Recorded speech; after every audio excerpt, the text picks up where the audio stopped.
ओम नमः शिवाय। शिव महापुराण श्री कोटि रुद्र संहिता अध्याय 8 महाबळ शिव महात्म्य।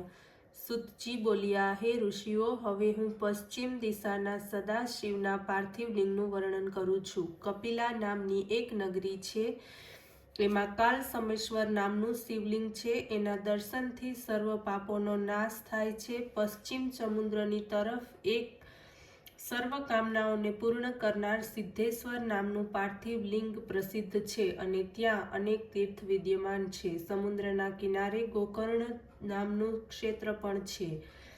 ત્યાં સ્નાન કરવાથી બ્રહ્માદિક હત્યાદિક પાપોનો પણ નિવૃત્તિ થાય છે। એ તીર્થમાં અનેક પાર્થિવ લિંગ પણ વિદ્યમાન છે। હે મુનિઓ, મહાબલી ગોકર્ણ જે 7 રસાતલ તેમજ ગુફાઓમાં ભ્રમણ કરે છે, તે કલિકાલના પ્રારંભમાં લઈને પ્રાપ્ત થઈ જાય છે। પછી પોતાના જ પરાક્રમથી શિવ પૂજન કરતા શિવરૂપ થઈ જશે। હે મુનિઓ, આ જ રીતે ગોકર્ણ તીર્થ છે અને સર્વ નક્ષત્ર જઈને શિવ સ્વરૂપ થઈ જાય છે અને જ્યાં બ્રહ્મા, વિષ્ણુ, ઇન્દ્ર, વૈશ્વાદેવા, મરુદગણ, વસુ, સૂર્ય, અશ્વિની કુમાર, ચંદ્ર અને નક્ષત્ર પોતાના વાહનો ઉપર સવાર થઈને એમાં પૂર્વની તરફ ભ્રમણ કરે છે। યમરાજ, ચિત્રગુપ્ત, કાલ, અગ્નિ, પિતૃઓ પોતપોતાની વિભૂતિઓની સાથે દક્ષિણ તરફ દર્શન કરતા ભ્રમણ કરે છે। સાગરપતિ, વરુણદેવ, ગંગા, સિંધુ આદિ નદીઓની સાથે તીર્થની પશ્ચિમ તરફ ભ્રમણ કરતા દર્શનને પ્રાપ્ત કરે છે। કુબેર, પવન, ભદ્રકાળી, ચંડિકા તથા ભૂત પ્રેત, પિચાસ વગેરેને સાથે લઈને ભવાની ઉત્તરની તરફ સદાશિવના દર્શનમાં મગ્ન રહે છે। સર્વ દેવતા, પિતૃઓ, ગંધર્વો, ચારણ, સિદ્ધ, વિદ્યાધર, કિન્નર, કિમપુરુષ, ગૃહ્યક, યશ, વૈતાલ, પિચાસ, બલિ, દૈત્ય તથા નાગ લોકો તેમજ મુનિઓ સર્વ કામનાઓ પૂર્ણ કરે છે। ત્યાં મહાબલી સદાશિવની મૂર્તિ પ્રત્યક્ષ રૂપની મોક્ષદાયક છે। ત્યાં દર વર્ષે માઘ મહિનાની કૃષ્ણ પક્ષની ચતુર્દશીના દિવસે સદાશિવનું પૂજન થાય છે। હે મુનિઓ, એના પૂજનથી એક ચાંડાલી પાપમાંથી નિવૃત્ત થઈ ગઈ અને શિવલોકને પ્રાપ્ત થઈ। અધ્યાય 9 ચાંડાલીની મુક્તિ। સુતજી બોલ્યા, હે ઋષિઓ, હવે હું આપને શિવ પૂજન દ્વારા પ્રાપ્ત કરનાર ચાંડાલીની કથા સંભળાવું છું। તે ચાંડાલી પૂર્વજન્મમાં એક બ્રાહ્મણની કન્યા હતી। એનું નામ સૌમિની હતું। જ્યારે તે વિવાહને યોગ્ય થઈ તો એના પિતાએ એક શ્રેષ્ઠ બ્રાહ્મણની સાથે એનો વિવાહ કર્યો। વિવાહની થોડી વારમાં તે વિષયવિલાસમાં પડી ગઈ। દિવસ રાત વિષયવિલાસમાં પડીને એણે પોતાના પતિને રોગી બનાવ્યો। કેટલાક દિવસ પછી એના પતિનું મૃત્યુ થયું, પરંતુ એની વિષય ભોગની લાલચા ન મટી। તે હવે સ્વતંત્ર તો થઈ ચૂકી હતી, પોતાના કામાગ્નિને કારણે વેશ્યા બની ગઈ। આ જોઈને એના પરિવારના લોકોએ ચોટલો પકડીને ઘસડતા તેને નિર્જન વનમાં મૂકી આવ્યા।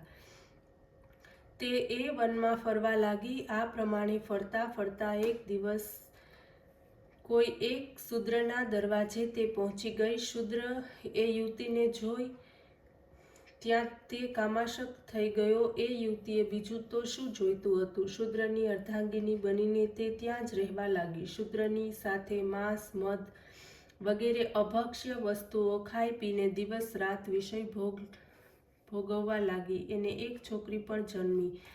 એક દિવસ તે શૂદ્ર કોઈ કામથી ક્યાંક ગયો હતો। તે સમયે શૂદ્ર ચાંડાલીને માંસ ખાવાની ઈચ્છા થઈ, ત્યારે એણે મદ્યપાન કરી લીધું। પોતાના હાથમાં ઉઘાડી તલવાર લઈને તે નીકળી। કોઢમાં ગાય તેમજ મેઢું બંને નજીકમાં બાંધવામાં આવ્યા હતા। રાતનો સમય હતો।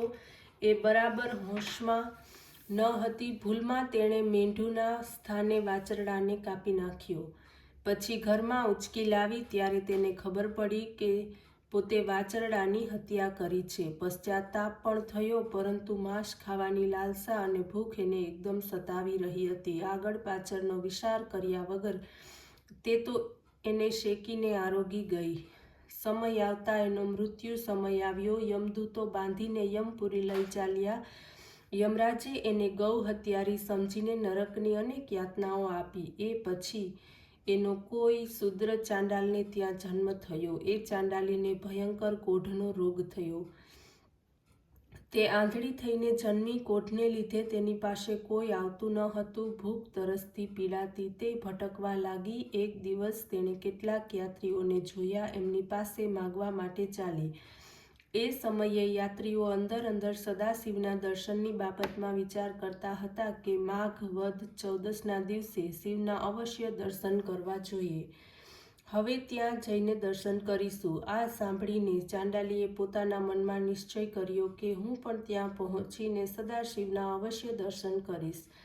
ત્યારે આ જ ધારણા ધારણ કરી ભીખ માગતી તે ગોકર્ણ ક્ષેત્રને માટે ચાલવા માંડી. એક દિવસ તે એ તીર્થ ઉપર પહોંચી ગઈ. માઘ કૃષ્ણ 14ની પ્રતીક્ષા કરવા લાગી.